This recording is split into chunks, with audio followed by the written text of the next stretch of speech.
Imaginez un instant. Décembre 2025. Un simple week-end qui pourrait faire basculer le monde. Au large des côtes vénézuéliennes, un super pétrolier glisse sur les eaux, chargé de près de 2 millions de barils de pétrole brut. Sa destination, la Chine. Soudain, des navires de guerre américains apparaissent à l'horizon. L'impensable se produit. Les États-Unis interceptent et saisissent ce géant des mers. Ce n'est pas le scénario d'un film, mais une fiction géopolitique qui pourrait bien devenir réalité et qui met en lumière les tensions explosives de notre époque. Un seul pétrolier pourrait-il vraiment déclencher une troisième guerre mondiale? C'est ce que nous allons explorer ensemble aujourd'hui. Alors, que s'est-il passé exactement dans ce scénario? Le 20 décembre 2025, la marine américaine arraisonne ce pétrolier. Pour Washington, l'explication est simple. Ce navire fait partie de ce qu'on appelle la flotte de l'ombre. Une flotte fantôme utilisée par le Mexique et le Venezuela pour vendre leur pétrole en secret et contourner les sanctions économiques américaines. C'est une opération de police, une simple application de la loi internationale du point de vue américain. Mais à Pékin, le son de cloche est radicalement différent. Pour le gouvernement chinois, il ne s'agit pas d'une opération de police, mais d'un acte de piraterie pur et simple. Un acte de guerre économique. Le ministère des Affaires étrangères monte immédiatement au créneau, dénonçant une violation flagrante du droit maritime, une atteinte inacceptable au libre-échange et une provocation directe. Deux superpuissances, deux récits complètement opposés. D'un côté, la lutte contre le contournement des sanctions. De l'autre, la défense de la souveraineté économique. La tension monte d'un cran. Pour bien comprendre pourquoi cet événement est si explosif, il faut regarder au-delà du simple navire. Il faut comprendre ce que représente le Venezuela pour la Chine. Ce n'est pas juste un partenaire commercial parmi d'autres. Le Venezuela fournit 15% de tout le pétrole importé par la Chine. 15%. C'est colossal. En saisissant ce pétrolier, les États-Unis ne font pas que punir Caracas. Ils touchent directement à l'artère vitale de l'économie chinoise, sa sécurité énergétique. Ce qui semblait être une affaire régionale entre les États-Unis et l'Amérique latine devient soudain une menace existentielle pour la deuxième plus grande économie du monde. Pékin ne peut tout simplement pas l'ignorer.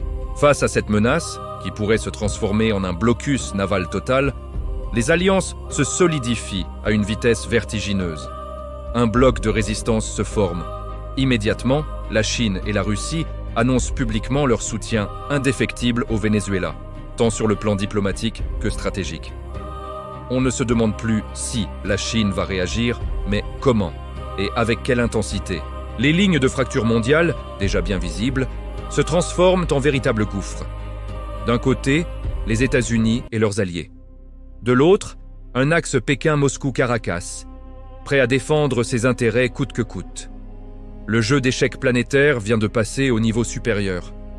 Alors, quelle forme prendrait la riposte chinoise? Il est peu probable que Pékin envoie des troupes directement au Venezuela, tout comme les États-Unis évitent un engagement direct en Ukraine. La stratégie serait plus subtile, mais tout aussi efficace. Celle de l'implication indirecte. Une guerre par procuration où l'on fournit les moyens sans engager ses propres soldats. D'abord, sur le plan économique. La Chine pourrait inonder le Venezuela de prêts massifs à taux préférentiels. Lancer de nouveaux projets d'infrastructures gigantesques pour maintenir l'économie vénézuélienne à flot malgré la pression américaine. Le but, rendre les sanctions de Washington totalement inopérantes. Ensuite, sur le plan militaire, la Chine pourrait livrer du matériel de pointe au Venezuela. Imaginez des drones de surveillance longue portée scrutant les mouvements de la flotte américaine, des systèmes de défense anti-aérienne et anti-navires dernier cri pour protéger les côtes, et un accès direct aux renseignements satellites chinois. Le Venezuela deviendrait soudain une forteresse beaucoup plus difficile à intimider. Enfin, sur le plan diplomatique, la Chine utiliserait tout son poids à l'ONU pour bloquer la moindre initiative américaine.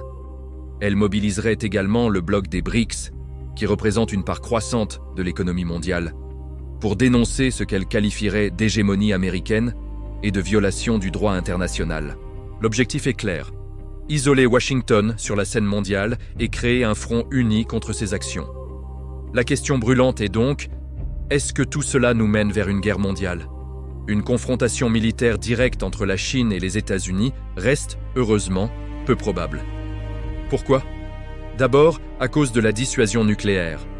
Personne ne veut appuyer sur le bouton rouge. Ensuite, à cause de l'interdépendance économique. Leurs économies sont tellement liées que déclencher une guerre serait un suicide économique pour les deux camps. Cependant, le plus grand danger aujourd'hui, c'est l'erreur de calcul. Le risque qu'un incident mineur dégénère de manière incontrôlable. Imaginez une impasse navale en mer des Caraïbes où un commandant de navire, stressé, prend une mauvaise décision. Imaginez des cyber-représailles massives qui paralysent les infrastructures critiques d'un côté ou de l'autre. Ou encore, imaginez une implication plus forte de la Russie qui déciderait d'envoyer sa propre flotte pour escorter les pétroliers. Dans ce genre de scénario, la saisie d'un simple navire pourrait effectivement devenir l'étincelle qui met le feu à la poudrière mondiale. On est sur un fil et le moindre faux pas peut être fatal. En conclusion, ce scénario du pétrolier de la discorde nous montre que les lignes de front de la nouvelle guerre froide se durcissent. Nous ne sommes plus dans une simple querelle de dirigeants, mais dans un conflit de blocs aux intérêts divergents. D'un côté, les États-Unis qui tentent de maintenir leur contrôle sur les flux énergétiques mondiaux, un pilier de leur puissance depuis des décennies. De l'autre, la Chine qui défend bec et ongles son droit à un approvisionnement souverain pour alimenter sa croissance. Et au milieu, des pays comme le Venezuela ou le Mexique, qui deviennent malgré eux les terrains de jeu de cette immense guerre par procuration, où le pétrole est à la fois l'arme et l'enjeu. Pour l'instant, la saisie de ce pétrolier n'est qu'un avertissement, un test pour voir jusqu'où chaque camp est prêt à aller. Mais demain, cela pourrait être le premier chapitre d'un nouvel ordre mondial, ou pire, le prologue d'un conflit sans précédent. Le monde entier retient son souffle, car ce qui se joue dans les eaux des Caraïbes pourrait bien décider de notre avenir à tous. Merci d'avoir regardé cette analyse jusqu'au bout. Si ce genre de sujet vous intéresse et que vous voulez comprendre les grands enjeux qui façonnent notre monde, n'hésitez pas à vous abonner à la chaîne et à activer la cloche pour ne manquer aucune de nos prochaines vidéos. On se retrouve très vite pour un nouveau décryptage.